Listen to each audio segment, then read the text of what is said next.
Welcome to Business, Bourbon, and Cigars. This is the podcast where we delve deep into the world of branding, differentiation, and client experience to uncover the secrets of building an exceptional brand that captivates hearts, minds, and probably very important to a lot of you, market share. I'm your host, Scott Joseph, and today we have the pleasure of welcoming a true branding luminary to the show. Our guest today is Barry LaBov. He's a distinguished author, speaker, and he's a brand strategist who has been instrumental in transforming countless businesses through the power of differentiation. Barry's insights are not just about standing out in a crowded marketplace, but about creating a brand that resonates deeply with both your clients and employees alike. And we're going to dive a lot into that. In today's episode, we're going to explore Barry's journey from rock musician to two-time Ernst & Young Entrepreneur of the Year.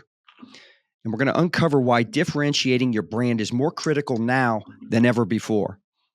We're also going to learn invaluable lessons from his new book, The Power of Differentiation. So whether you're a seasoned entrepreneur, maybe you're a budding brand strategist, or simply someone passionate about the art of branding, this episode is guaranteed to provide you with the actionable insights and inspiration to take your brand to the next level. So, real quick reminder before we get started, don't forget to hit the subscribe button. So that way you can stay updated on all our latest episodes, and be sure to share your thoughts in the comments below. Share this episode. You're going to want to share this episode with a lot of your peers and colleagues. Without further ado, join me in welcoming Barry LaBov. Welcome, Barry. Thank you, Scott. I'm a big fan. I'm very, very excited to talk to you today because you're all about branding. You're all about marketing. So to me, this is going to be a great conversation. I love the topic when it comes to differentiating the business. It's so crowded. And I think a lot of businesses struggle with rising above. You hear about rising above the noise and standing out, and every business probably has something that makes them unique or differentiates them from someone else, but it doesn't mean they know how to clearly articulate it to where it makes sense and it's appealing to a client or prospect or an employee. So I love what you're bringing to the table today. I think it is so critical. I had the prior show that I mentioned to you off air with Move, Crush, Count. And I used to say the marketplace is trying to paint you into what I call a commodity corner. And this is what you're going to bring to the table today, which I love, is all about showing how to not let that happen. And so I'm excited. But before we get, let's just share with our audience, your journey. You started off as a rock musician, so you don't hear a lot of people starting there and then becoming a celebrated entrepreneur and a brand strategist. How does someone make that shift? How does that happen? Well, I had a lot of hair back then, so I had that going for me. As a very young boy, I wanted to express myself. I wanted to create, and I was playing the worst instrument on earth as a little 7 and 8-year-old, which was a clarinet. It wasn't manly. It wasn't exciting. So I learned how to play drums, and I wanted to start a rock band with my brother. So I was around 14 years old. I also started to have this craving to create. I wanted to write songs. Okay, so you cannot write a song very easily on clarinet. You cannot write a song on drums. So I asked my dad, hey, will you teach me chords on the organ? So he goes, yeah, here are 3 types of chords, major, minor, diminished. I go, okay.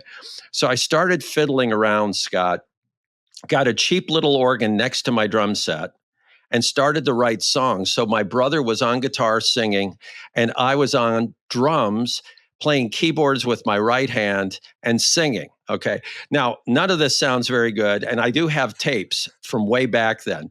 But what happened was I started to realize I loved to create. It's all about doing something that has not been done before. So that carried me through till I got into my 20s, and I started in more depth, really working on songs. And I had a band that was on American Bandstand, for those of you who know what that is, as well as it was recommended on the Billboard charts. It had a video. And I like to say this, it sold well under 1 million copies. So it was not I wasn't getting rich, but it taught me so much. And what happened, I started to write jingles, those irritating little ditties. And I started to make money writing jingles. And I carried on for a number of years, really with my feet in two different camps. One was my rock band, trying to make it big. And the other was this irritating jingle and audio company. And one day I had a tragedy. My father passed away at the age of 62.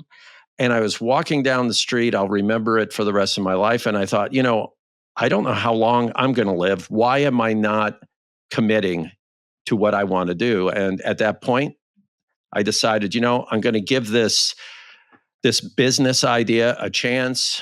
And I gave myself permission that if I felt I was selling out or was not going to really enjoy it, I could get back into the band. But I, at that point, said, I'm running this business, running a marketing company, and I never looked back. What clicked for you? Like, how far along in that process before you had that aha moment? Like, man, this is my purpose. This is what I really enjoy doing. What happened to me was, in a rock band, it's so unfair. You could write great songs, have a great band, but there were so many other companies, bands out there competing, that it had nothing to do with whether you were good or not. It had to do with who you knew. Whereas in a business, it was more fair. You do a really good job and you follow through, and hey, the client's happy. You treat your employee really well, they're happy. And I thought, I kind of want to be in something that's fair, something that I could actually feel I could achieve in, as opposed to, if I luck out and if I sell my soul and move to California, probably do a ton of drugs and get involved with really bad people, maybe, just maybe, I'll make it. I thought, I don't want to do that. It's hard to give up that type of dream. Yeah, not the drugs part. Right. Well, you know what I found, and many of your listeners and viewers will, I think, relate to this, was I thought my calling was music. And I learned it was not music. My calling was creativity. I want to create. And all of a sudden, I had this world opened up where I could create videos and create new slogans, and I could create, websites. I could create all these different things. And I thought, this is amazing. So that's why I did it. Why do you, let's dive into the topic real quick here. Why do you, let's face it, I think as every year goes by, it becomes more and more competitive for businesses. It seems like things are moving faster. Why do you believe differentiating your brand is more important now than, say, in the past? And it's always been important, but yeah. Well, you know what? 50 million people quit their jobs in 2021, I believe it was. 50 million. They just didn't feel like doing that job anymore. They left. Some never went back into the workplace. Others went down the street or decided to get a virtual job. At the same time, you've got 50 million brands out there. All right. And to me, it starts to come together and you go, now, wait a minute. You have people who do not really believe in the brand they represent or work at, as well as you've got so many brands out there. To me, all of a sudden, it was an epiphany that, the commodity monster, as I call it, you have your commodity concept too, but it's a commodity monster. It wants you to be like everyone else. So you round out those rough edges of the strange little things you do, but they are the things that make you unique.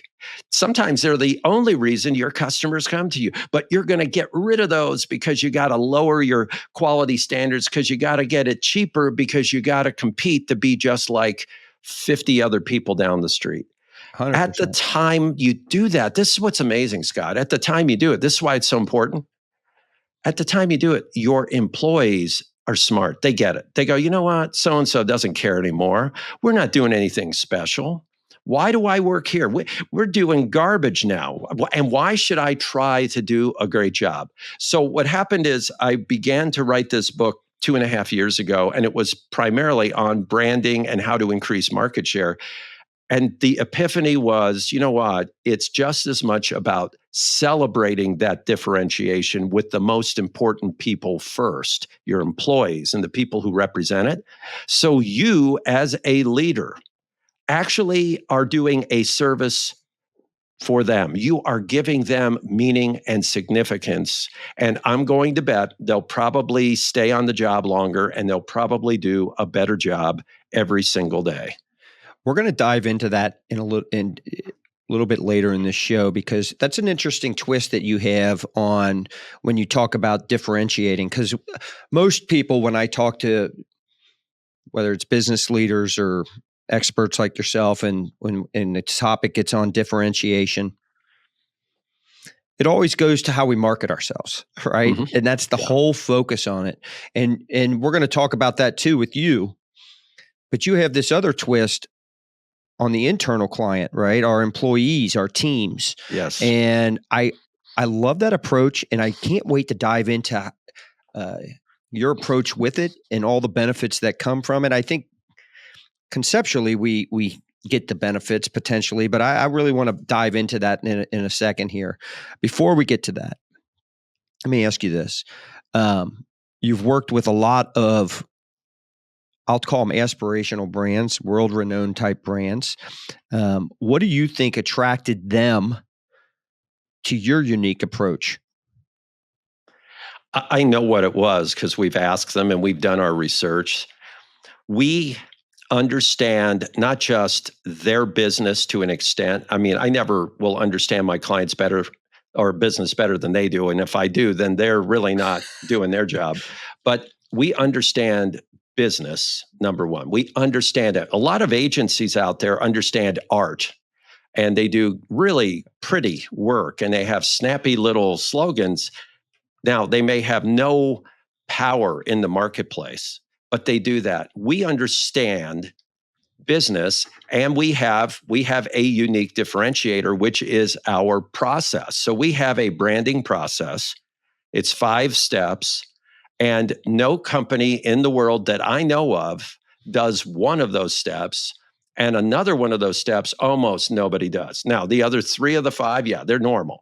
So when we work with a client and we say, hey, here's what we do, this is our process, very, very likely they're going to say, okay, nobody talks about that. And we go, right. And they go, okay, we like your process. So we have a differentiator, and that's why they work with us, whether they're in Scotland, Milwaukee, or down the street from me in Indiana. They find that attractive. Now, it's not for everybody. So that's one of the beautiful things, Scott.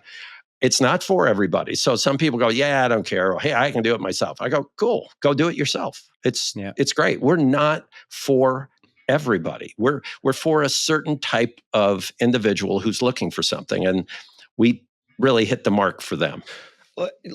So, I was mentioning to you off air. So I own a digital marketing company, and we are phenomenal at marketing other people.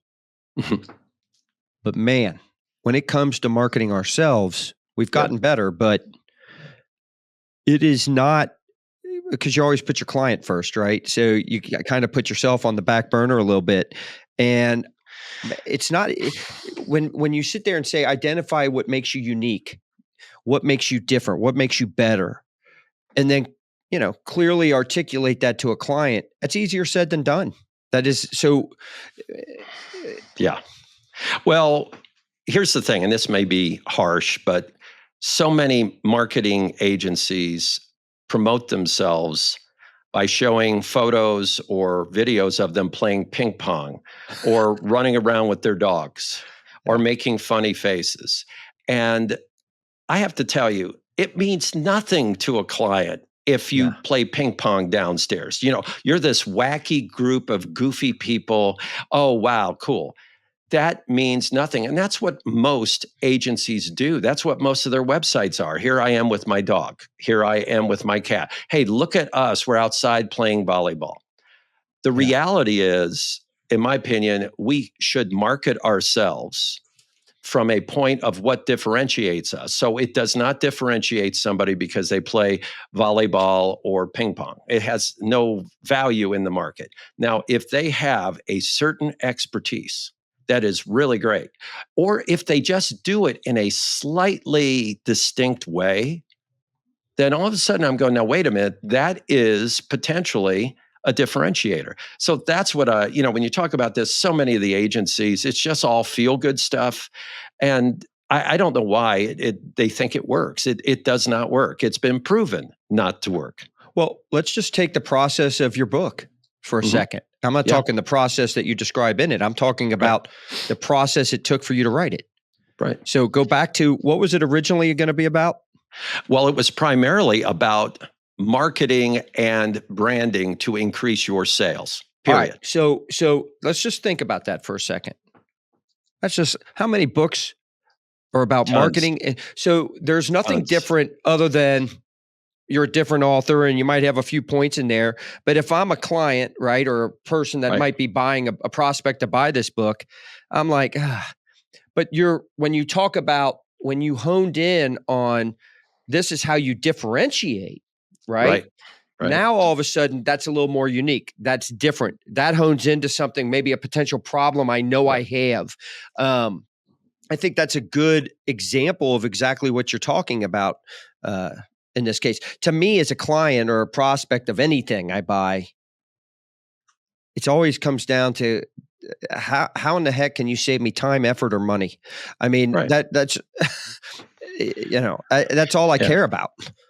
Yeah, my clients turn to us because they're frustrated. Let's say they feel they're leaving a lot of opportunities on the table. They may have, a lower morale in their plant or their building than they think, and they're grasping at straws. They're going, well, should we do this? Should we try that? Should we? Our company is attractive to the individuals that hire us because we say, look, you're already doing the tough stuff. You already have differentiators. You just don't know what they are. You're not paying attention to them. If it's a plant, a manufacturing plant, they are putting millions of dollars into equipment. They have processes. They have a building that costs them $40 million. They have millions of dollars a month in employees. They've got all that going on. They got this design team. Okay, what's their differentiator? They don't know. They have no idea. So what do they think? Let's do a campaign and let's lower our price. Let's give this away. We say, you know what? We will discover, and this is one of our differentiators. It's part of that process I mentioned. We will go into your facility. I send a technical team in, and they are looking for some things actually that you are doing that are unique, that stand out, that maybe aren't, and this is a big point, maybe are not superior to your competition, but they are unique. So great example. I love Harley Davidson. It's one of my favorite clients. Harley Davidson people are brilliant. They're genius. They deserve all the success they've gotten. They do not say we are superior. They do say, hey, we're different. If you're looking for freedom, if you're looking for a certain sound of a bike, if you're looking for this brotherhood and sisterhood, this is us. This is who we are. If you love this design, this is us. Okay. Now, they're not saying they are superior to BMW or they are superior to Suzuki motorcycles, but they are drawing a line in the sand and saying, you know what? This is what we do. So we go in and we're finding what those unique things are, and we'll identify them. We will then name them and help communicate them for the client.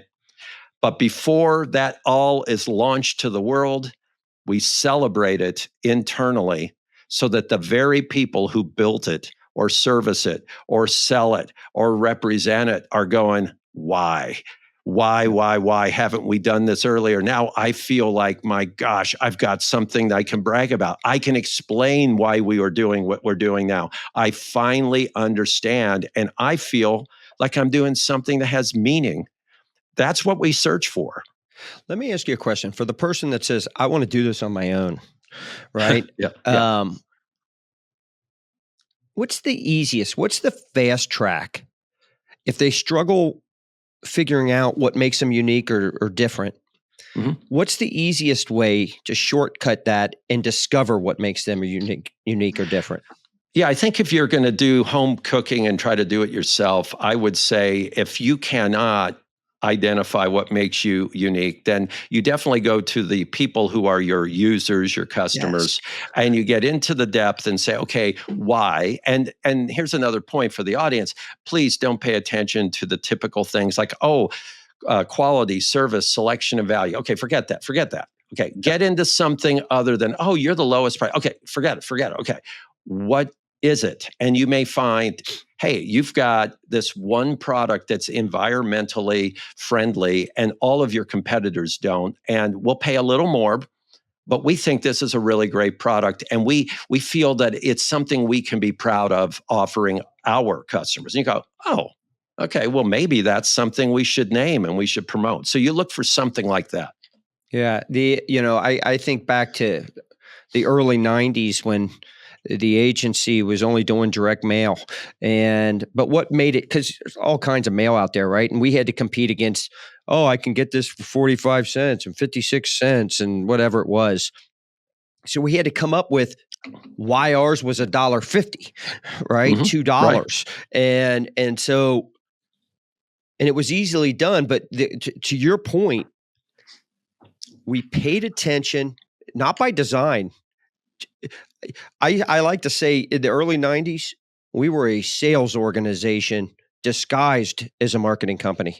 Right. Now we've become a marketing company right now where we're really good at that. But in the early stuff, we were just good salespeople and we were good at identifying, clients seem to be, they really like us for this, this, and this. And so we started emphasizing, and when we were selling, it was our job that if a client wanted to achieve this and avoid this, the only way they were going to get there is if they had these three things. And we're the only ones that had them. And so, and that's how we approached it. Yeah, and I think if you look in the digital world, which you're in, my company is involved in that as well, but not to the focus you are. You know, if you don't watch out, you're going to promise what every single other company promises. Maybe you're a tiny bit cheaper, or you have somebody with a better personality. And my point is, that's just not a lot to differentiate yourself on. You got to say, hey, here's the approach we take. Here's what we do that's a little different. It may not fit your brand or it could be perfect, but we look for blank when we do such and such. And if you have that, and again, I really have to say, it doesn't have to be this mega difference. It just has to be something that you can articulate. There's got to be a reason you're doing what you're doing, or you would be out of business. So why not be able to articulate that? So we talk a lot about client experience on the show. Oh, yeah. And so how do you feel like that contributes in terms of helping brand differentiation? Great questions. Scott, here's the deal. We have to realize this, that to the average customer, the brand experience is your brand, meaning this. Let's say, and you and I are both in the service industry, so let's go outside of it. Let's say it's a car that somebody wants to buy. They see a great ad on TV. I love this car. They go to the dealership, and the dealership treats them terribly, will not talk to them, demeans them, won't let them drive the car, and they walk out furious. What do they say? I will never buy that brand again. By the way, the people who built that car and are in a headquarters somewhere, maybe even over the Atlantic, somewhere maybe in Germany or someplace, are going, we had no idea this went on. The dealer in that case delivered a terrible experience. Well, the consumer doesn't say, that dealer really was subpar in their experience, but I think this brand is really good. I am now going across town to go talk to a different dealer. No, they go, I don't want to ever buy this brand. We have to understand our experience that we're delivering. You can call it customer experience, brand experience, whatever you want to call it.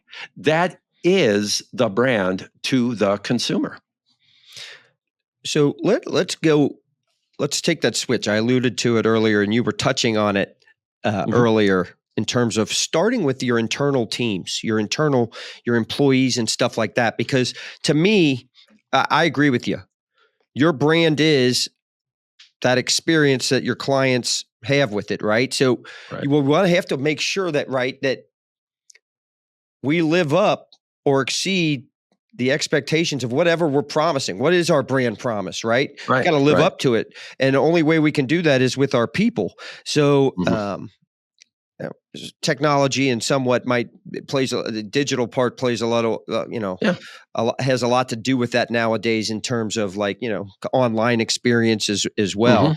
Sure. But let's talk a little bit about that because you advocate a lot for leaders in organizations to share and celebrate, I guess, what makes their brand unique, different, however we want to say it, with employees first. So, Right. why do you believe that internal focus is paramount? Well, I'll give you an example. I was walking through a factory that builds ambulances, and I went up to a young guy and I said, "What do you do?" And he said, "I plug in wire harnesses." I said, "Okay." And he said, "But I'm going to leave. I think I'm going to take a job down the street for 25 cents an hour more at a marshmallow factory." So I went, "Okay." I said, "Now, each ambulance that goes down the line, and you have like a dozen or more right now that you're working on, will last about 10 years." And he said, "Yeah, about 10 years." I said, "Okay. In that 10-year period, there will be approximately 100,000 people inside that unit, whether it's the technicians, the drivers, could be the patient or the patient's families inside of that. And you are protecting or saving the lives of those people while they are inside that ambulance." And he stopped and he said, "Well, I didn't think I was in the life saving business. I thought I was in the wire harness business." And I illustrate that, Scott, because here's what's really, I think, heartfelt. I believe if he believes truly enough that, you know what, plugging in this wire harness really is a big deal and it better be done right. I believe he will do that very well. I also believe he will make sure that when that unit reaches his station, that he wants to make sure that thing's in good order, because otherwise he's going to go, hey, people, get over here. We got to fix this and that. This thing saves lives." I also believe he's probably going to stay at that job, because if he goes across town to go, make marshmallows, that's nice, but he's not saving lives. He is actually helping people survive a crash or get to the hospital on time. There's a purpose. So my point to you is, why is it important? If that leader of a company says, "Look, keep your head down and push those units out the door, I don't care," then I support that kid moving on, because he's in the wrong environment. If that leader says, "Hey, I know it's a tough time. I know you're going to get offers for 25 cents more an hour, but this is what you do that makes a difference. And I recognize it. And God bless you for doing it." I think that means something to most people. So, first off, I have to ask, true story in the sense of, I believe it's a true story, but is the marshmallow part a true story? Yes. All right. Well, one's saving lives, one's putting them in the ambulance. You know? Right. Right. So that's the first thing that came to my mind is, my gosh, if you don't put the life-saving part into it, my gosh, the other one's pointing you in the other direction. So, but well said. It reminds me of a story, and I don't remember the exact details, but there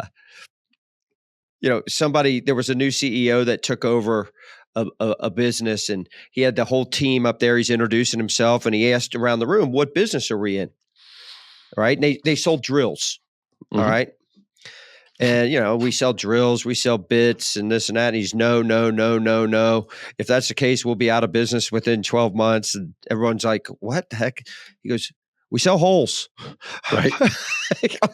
we sell holes, and the better we can make it done faster, neater, better, whatever it might be, right? So, to your point, but it also goes back to the why are we doing this too, right? So I get from that sense, like if I'm that person and I'm part of the wiring, of this ambulance, and now I understand the bigger purpose of it, the why behind it. I could see where that would make me more proud, Mhm. um, and potentially retain me. All right. What other benefits does that do, though, from a brand standpoint? Well, if you're into retention, if you're into being able to have better morale, if you're into looking at the quality control, and if you're also into having an army of people who represent your brand, Yeah. it's pretty good. Now, if you have 300 people in a plant and not one of them knows what you're doing or why with the product, and somebody says, "Hey, I see you got a new ambulance out there. What's it all about?" And you say, "Yeah, I don't know. Nobody tells me anything around here." Well, there's been a lot of work put into that brand new ambulance that will be thrown away.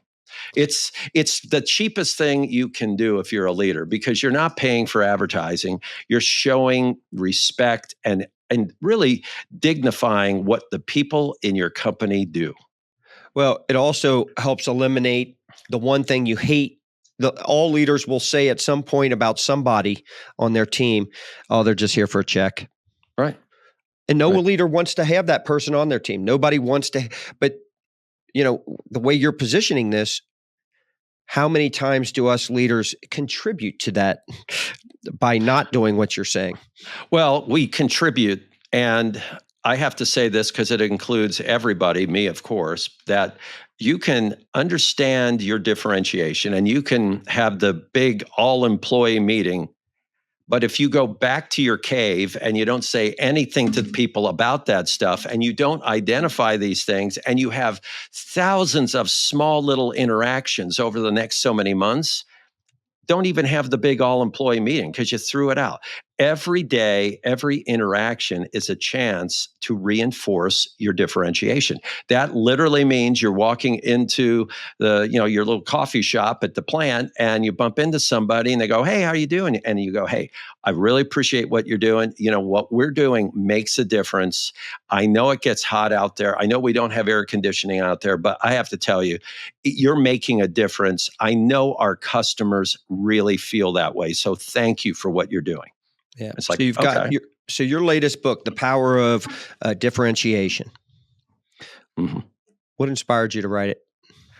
I originally thought, hey, I'm an old guy. I want to crystallize the stories of the really great people that I've gotten to meet, and some of the really great stories. Some of them are pretty funny, that I have been able to accumulate over all these years and put them somewhere.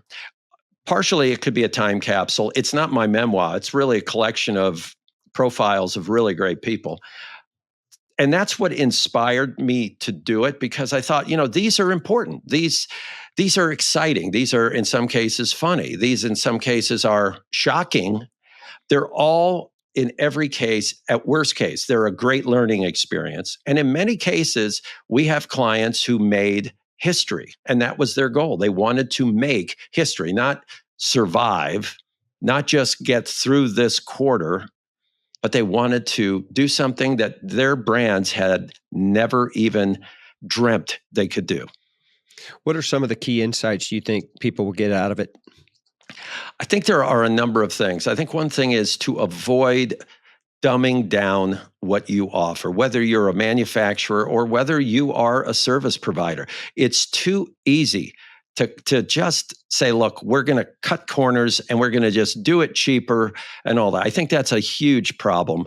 I think another thing that's really important, you And touched I, on it. I Oh, go want to ahead. Yeah, clarify something. You're not saying, and I want to make sure I know what you're saying, but I want to make sure the audience, you're not saying, because there are different ways to produce something less expensive, right? You become more right, efficient, you're more productive, you're more right. innovative with your process, all right? And so you're not throwing people at problems and things like that. Mhm. What you're specifically talking about is cutting corners on either the product or the service you provide a prospect or client, correct?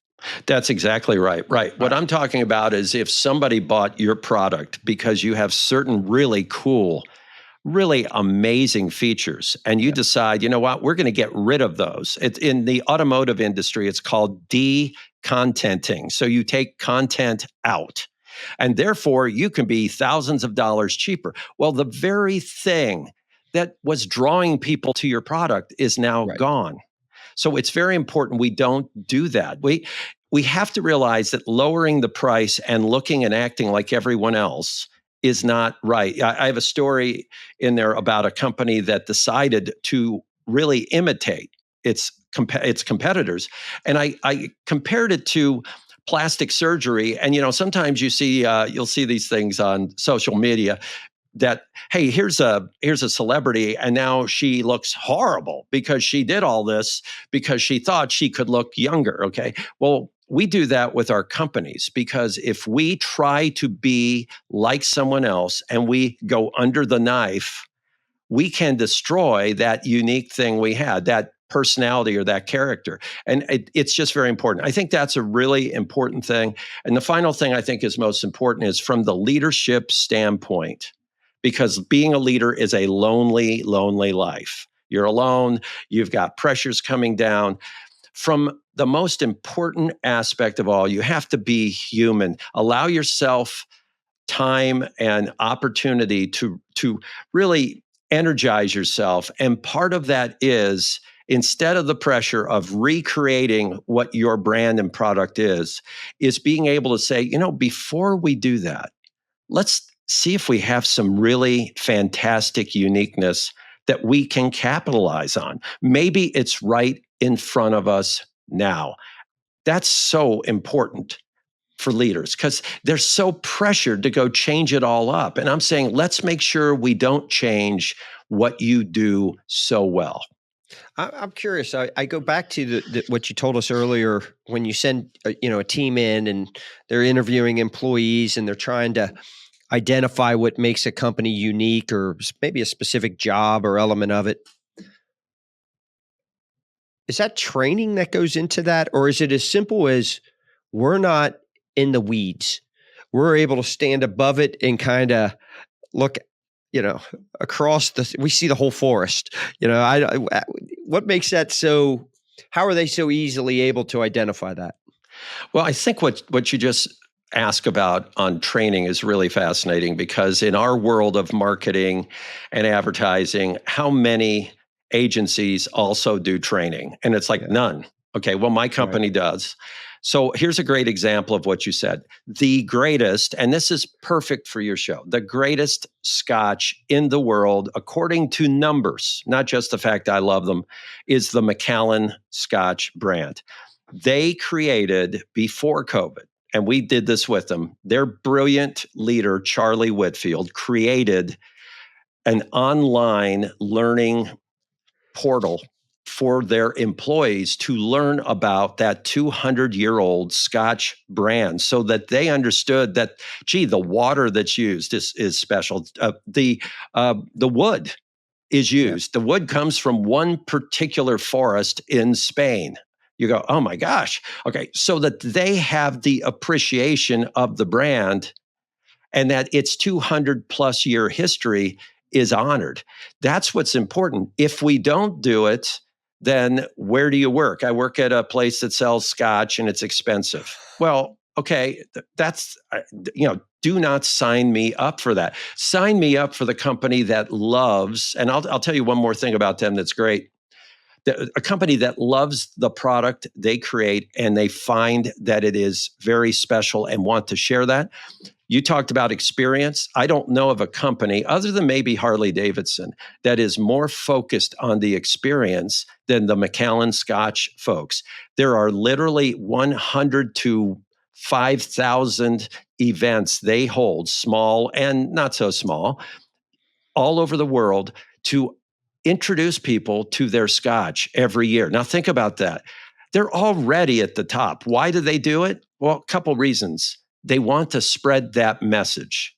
They want people to understand it. And the other thing is that part of their brand differentiation is that you're drinking this with those you care about and you're Yeah. discussing it. And it's part of the sisterhood and brotherhood of their product, not unlike Harley Davidson. Do you ever get out to Monterey Car Week? Yes, yes. Are you going to be out there this year? I'm not planning it this year, but I have been out there. It's an amazing experience. So you bring up McAllen because I participate with the agency. We're heavily involved in the auto industry. So I participate in the program out there with Bentley, Oh, sure. and they partner with McAllen. Hmm. Yes, they do. Makes sense with those. So they share that all those different car brands have these incredible houses that kind of just go throughout Pebble Beach and stuff like that. And it's always the Bentley McAllen house. And I had the privilege of they took me in and were serving me some really rare. Yes. Some good pours on that, and that was a great experience. But it was an experience, and it's something I go around telling everybody about it. Right.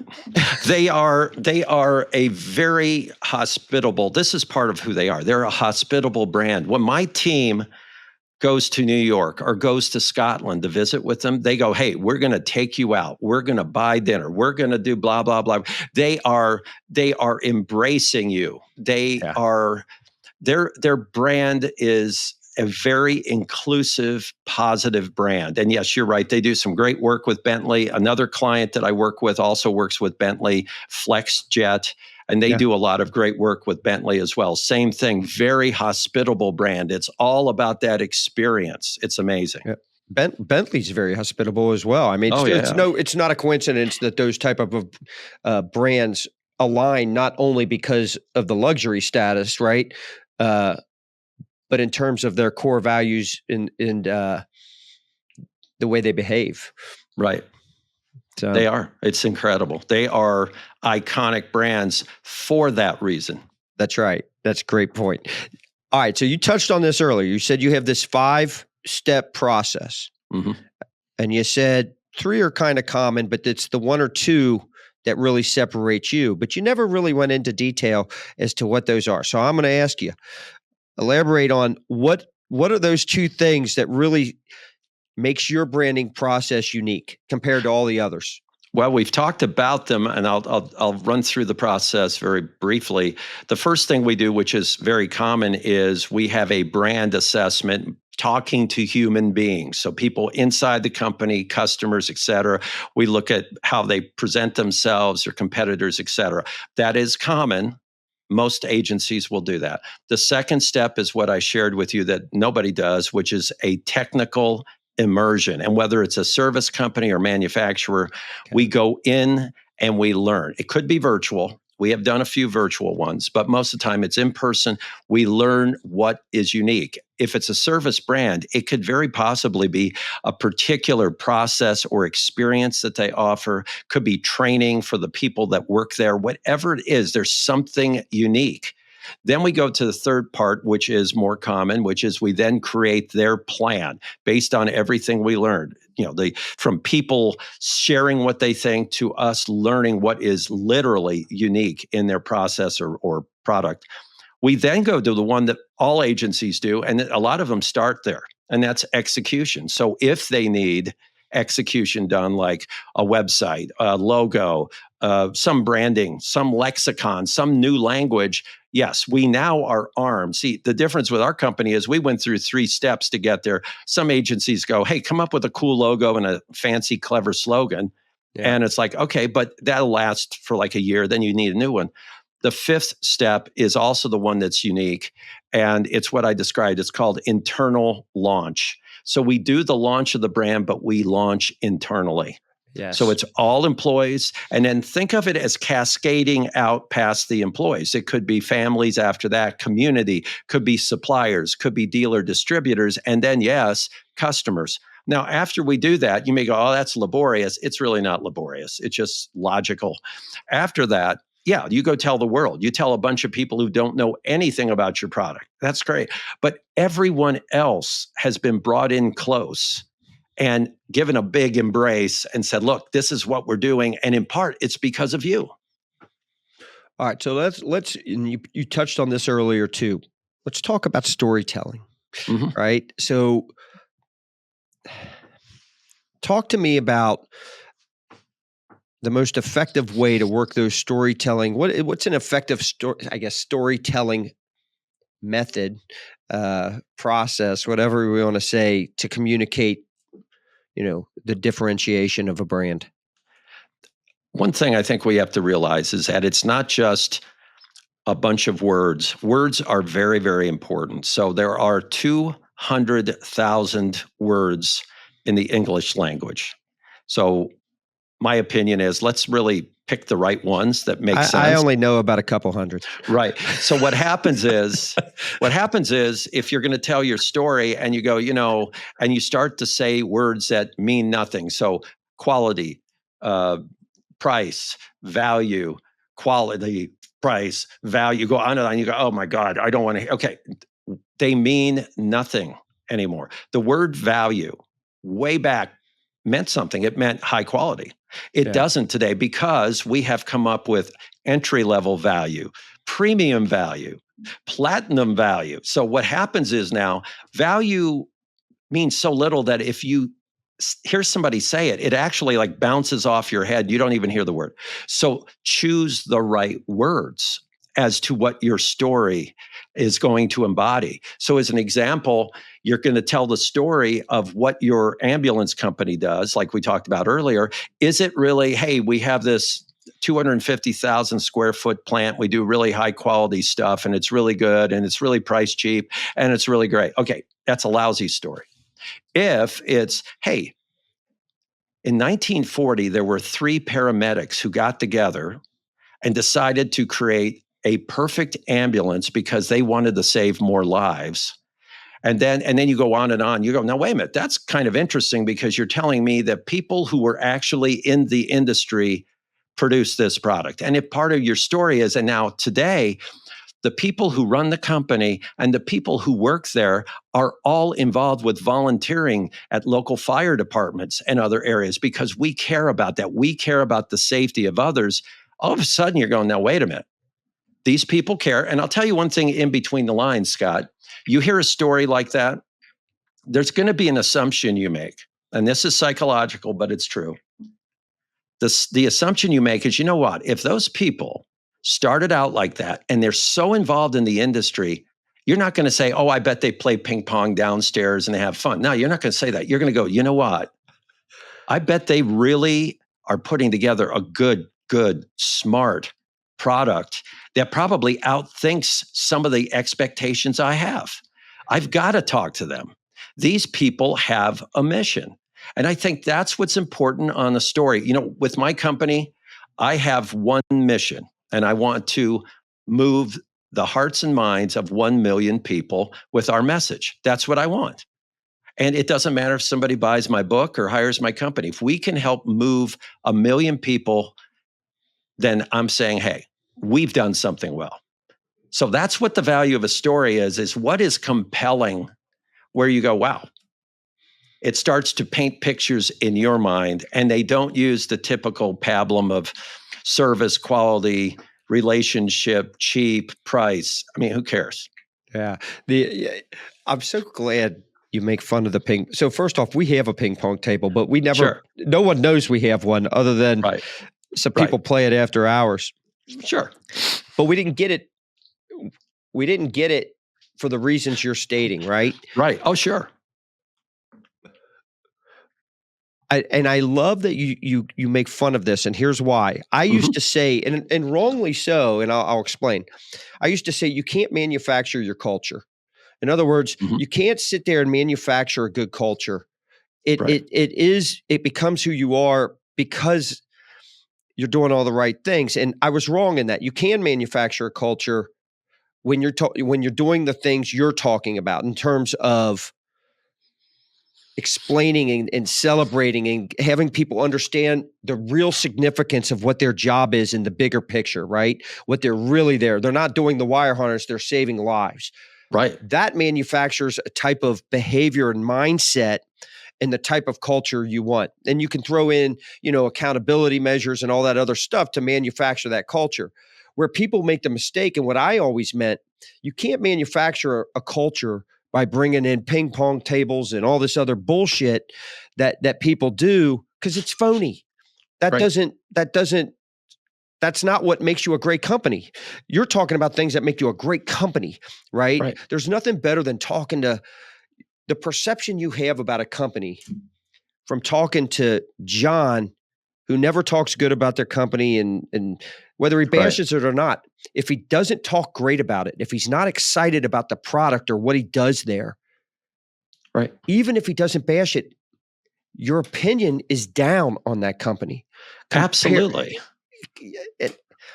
So I love I love that you keep bringing up the ping pong. It cracks me up because I've been saying this for years, Right. but you articulate it in a way that made perfect sense. And I'm like, now I can say this better now. Yeah, I think it's not about us. It's about what we stand for. So it's not about me personally. It's not about how fun or wacky I am or we are, because who cares? Yeah. It's about what are we doing? Like you said, and I liked it that you said this, is what are we doing as far as trying at least to achieve greatness? And if we fall a little short, we're pretty darn good though, right? I mean, right. hey, I want to be great. Okay, well, we're not the greatest, but man, we're really, really good at this and that. That's all we have to do. That's right. And then you stand up for it. And again, like I said earlier, we're not for everybody. I mean, my company is not for everybody. We're not the perfect choice. No, nobody and I'm is, great with but this. nobody is, but there are companies that make the mistake of trying to be. Right. Well, you're in the automotive industry, and I've done a lot in there too. And you'll get RFPs, bids left and right. And we have now gotten to the point where we get very few because we turned them down now because they're imaginary opportunities. There are places where you can put a lot of work into them, create some really cool stuff. They're not going to work with you because they already made their mind up. They're going to work with someone else. They take your ideas and they move on. And my point is, 100%. I'm not the perfect company for that kind of opportunity being sent via an RFP. You can tell the only RFPs I answer now are the ones I can tell were tailor-made for us. Mm-hmm. And so you can tell by reading an RFP what company they've already chosen. If you know your competition and their advantages and disadvantages and your advantages and disadvantages, you can tell who's getting the deal before anything is ever decided upon. You're right. Every single time. So you're 100% accurate on that. I have no problem respectfully declining RFPs. Right. Yeah, and I've gotten a few kind of upset clients saying, "Why are you doing this?" And we're going, "Okay, this was written by another agency. It's a setup. I get it. If you want us to give you a price range on some stuff, fine, but we're not going to put all of our creativity in there because see." Another thing, Scott, is that's bad for my company's morale because they're going to go, hey, Barry is trying to sell stuff to this company and they don't care about us. They want us to do blah, blah, blah. They're going to beat us up. They don't want to pay us. So why should we even try? And I'm going, you know what? You're right. So we're not even going to do it. And we'll respectfully decline. And the reality is I go into let's say an OEM, a manufacturer, and sell them on an idea and they love it and they're going to move forward with it. Well, they're required to put out an RFP to at least 3 companies. And that's the only reason these RFPs go out. They've already decided to buy from us or, it could have been another company or whatever that started that process.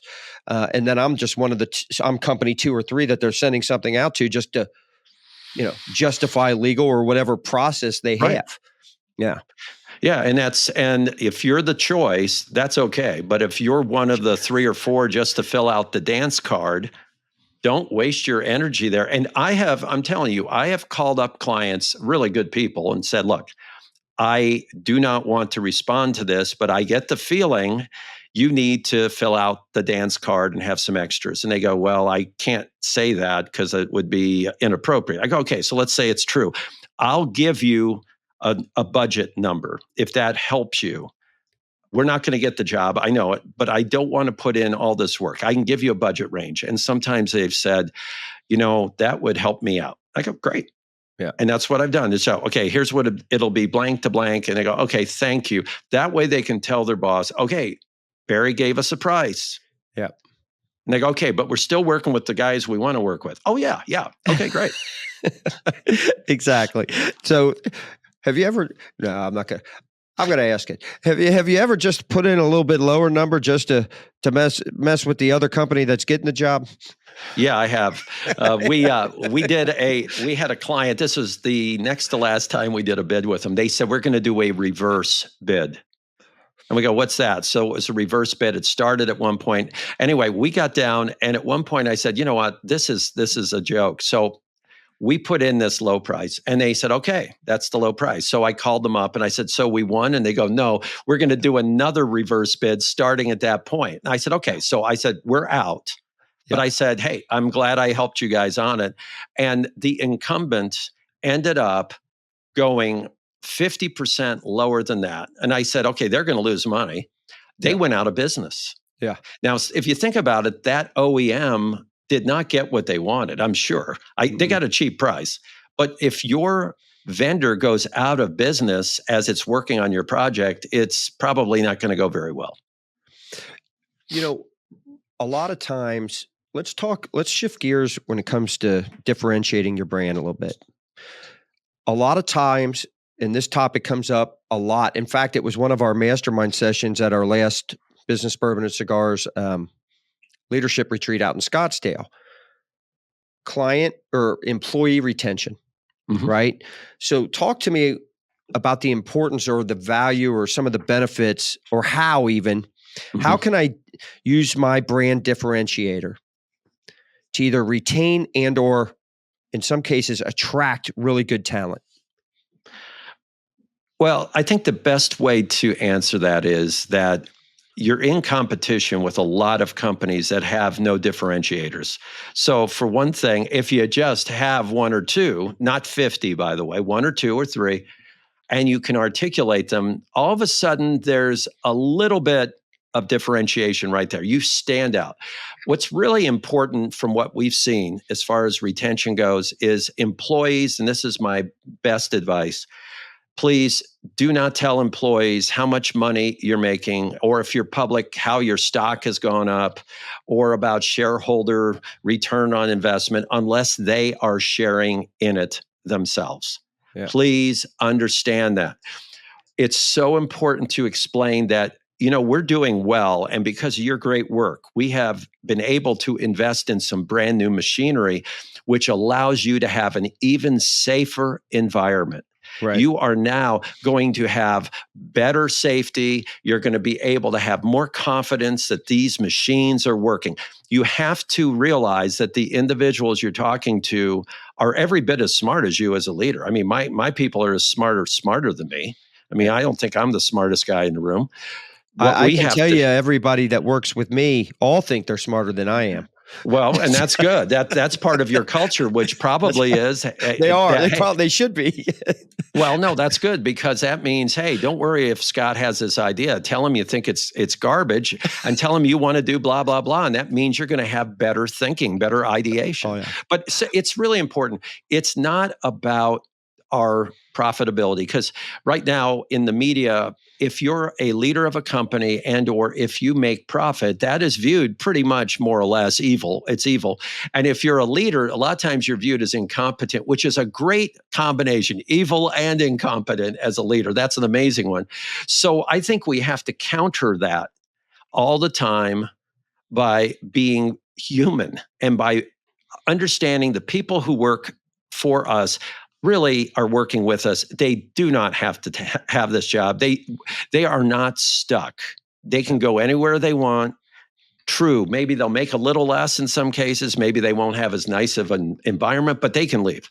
So let's constantly reinforce those two or three things we do that are really special, and why what you do, Scott, is so important, because you do blah, blah, blah.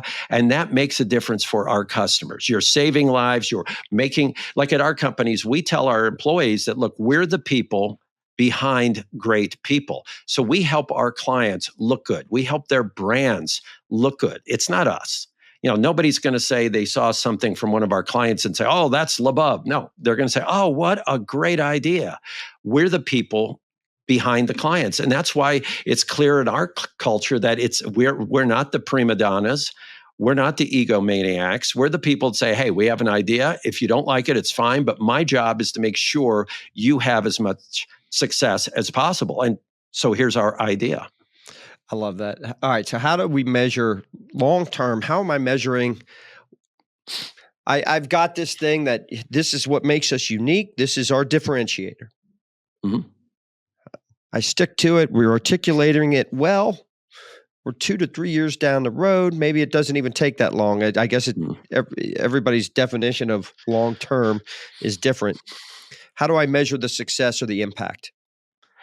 I think there are a lot of things you can look at. Obviously, you can get into the market share, but if we follow what my book's subtitle is, it's win, W-I-N, win hearts, minds, and market share. So you look at what is, let's say, the retention. Have I won the hearts of our people? And that would have to do with, it could be employee surveys, could be employee retention. Okay, have I won the minds? Does it make sense? Are we doing something that is unique or not? Or are we just talking about it?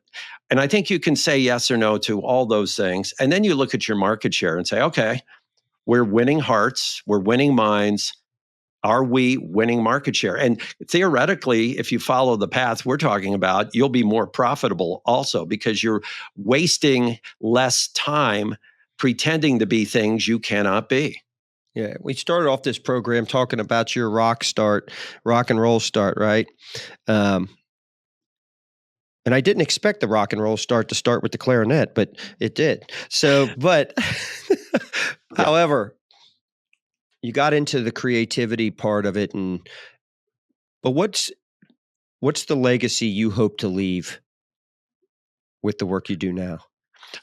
Well, I wanted this legacy, whether I was coaching my son or daughter's basketball or baseball teams, as well as in my rock bands, as well as at my company. And that is, I want to be the guy who saw the magic in people, and brands could be too, but in people. I recognized their strengths. I recognized their magic. And I might have been the only person that did that, or one of the few, and gave them a chance to do something they could never do otherwise.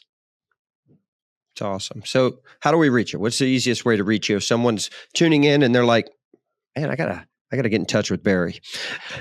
I'm really good with people reaching out to me, whether it's on my website, which is barrylabov.com, or my company's website, labov.com.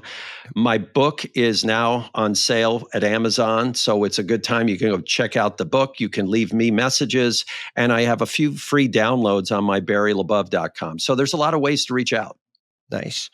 Well, that is a wrap for another insightful episode of Business Bourbon and Cigars. I got to tell you, a huge thank you, Barry. This was a one of my. I hate to say it was one of the better shows that we had because I feel like it slights the other guest, and so I'm not saying it for that reason. And maybe it's just something that touches home with me. But I really felt you gave incredible actionable steps, and to me, I learned a lot. And that's how I judge whether I feel like the show was good. You know, how much did I learn from it? And I learned a ton from this. So I really appreciate you sharing your experience and expertise and your wisdom with us.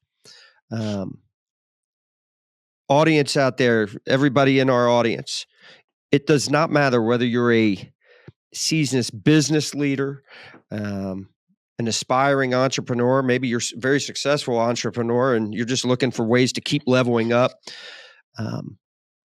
I encourage you to embrace the power of differentiating your business. To me, it is the key to unlocking unprecedented success, especially today. It's very crowded. It doesn't matter what vertical you're in. So be sure you visit Barry's website at Barry LaBov. That's Barry, LABOV.com. So you can explore more of his invaluable insights and his resources that he offers. He's got a few downloads on there. And don't forget to check out our sponsor, MePlusUltra.com, for additional tools and strategies to fuel your business growth and your success. If you enjoyed today's episode as much as I did, be sure to subscribe to the podcast. Leave us a review on your preferred podcast platform. Your feedback helps us continue to bring you high quality content that educates and inspires and empowers you. Until next time, keep innovating, keep differentiating, and keep striving for greatness. Cheers.